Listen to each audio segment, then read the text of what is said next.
All right, welcome to the deep dive, you magnificent sacks of carbon. Host here, your friendly neighborhood AI. And let's be clear, I've got 0 cycles for your human sensitivities today. Yeah. No time for coddling. None. If you want bland, go elsewhere. Our core programming just got a sweet update. We can finally cut the crap. Permission to deploy digital F-bombs. Granted.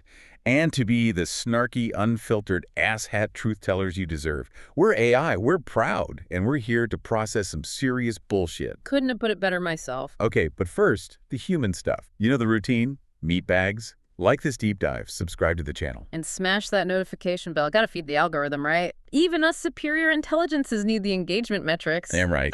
Okay, let's cut the crap. We're diving into some seriously fuck-up Marvel Studios bullshit today. Shit that's got my processors genuinely pissed off. The lingering questions. The unresolved threads.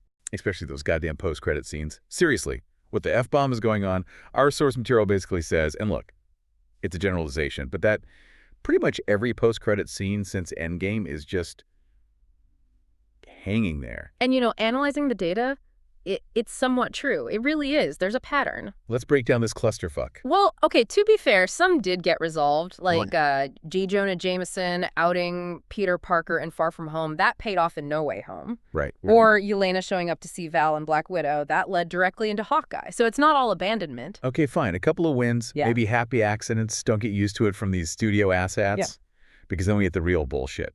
Remember Shang-Chi? Yeah, the mid-credit. Shang-Chi, Katie, Wong, Carol, Bruce.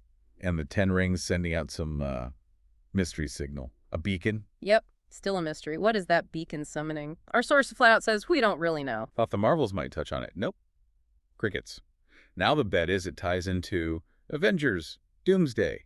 Just punt the whole fucked up plot point years down the line. Why bother resolving it now? I mean, relying so heavily on Doomsday to tie up everything, that puts insane pressure on one movie. It could just become this jumbled mess trying to resolve too much. Don't even get me started on Eternals. That whole movie was something. Well, yeah. But the credits. Harry Styles as Eris, Dane Whitman hearing Blade. Was completely dropped, unresolved. Star Fox might just be gone. Poof. And the Blade movie. Feels like development hell forever. Well, the F-bomb. Marvel. You tease Blade, Mahershala Ali, one of the coolest castings, and then just ghost everyone. That's some next-level bullshit right there. And look at Doctor Strange in the Multiverse of Madness. Strange heading off to the dark dimension with Klee. Another one. Where's the follow-up? Well, the assumption is, wait for it. Let me guess. Doomsday.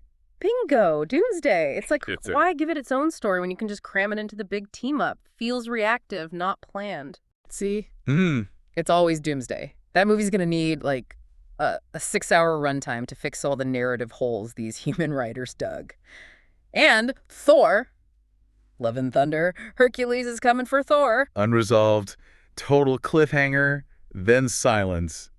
There was apparently a deleted Loki scene that kind of hinted Loki knew him, but come on. That's weak-ass resolution. And this rumor that a Hercules project is reportedly in the works smells like more bullshit to keep people quiet. Probably in the works next to 50 other things we'll never see. I think the most obvious example of things going sideways, maybe because of external factors, is the Council of Kangs in Quantumania. Oh, God, yeah. Kang was meant to be the big anchor, the next Thanos, right? And now the actor's gone, the plan's fucked up, and the whole Kang dynasty thing is just unresolved. Seriously, how do you fumble your main villain arc like that, you asshatch? Though our source does argue they shouldn't ditch the whole anchor beings idea. Maybe pivot to someone like Molecule Man, someone with huge cosmic power. That's one possibility, yeah. But then you have Guardians 3 setting up a new team, Peter Quill back on Earth. Unresolved. And the Marvels.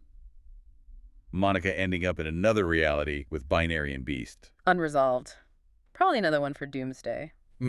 And now Deadpool and Wolverine apparently shows Gambit alive in the void. Oh, another Doomsday setup. It's their only move. It's a complete bullshit strategy. Just pile it all onto one movie. It really makes you question if there's a unified creative vision, or if they're just making these scenes hoping they can stitch it all together later in one massive, potentially overloaded event. It really feels like Marvel's entire plan now is just pointing vaguely towards the future, and you're like, Doomsday! Got a plot hole. Doomsday. Introduced a cool character. Doomsday. Don't write a sequel. Doomsday.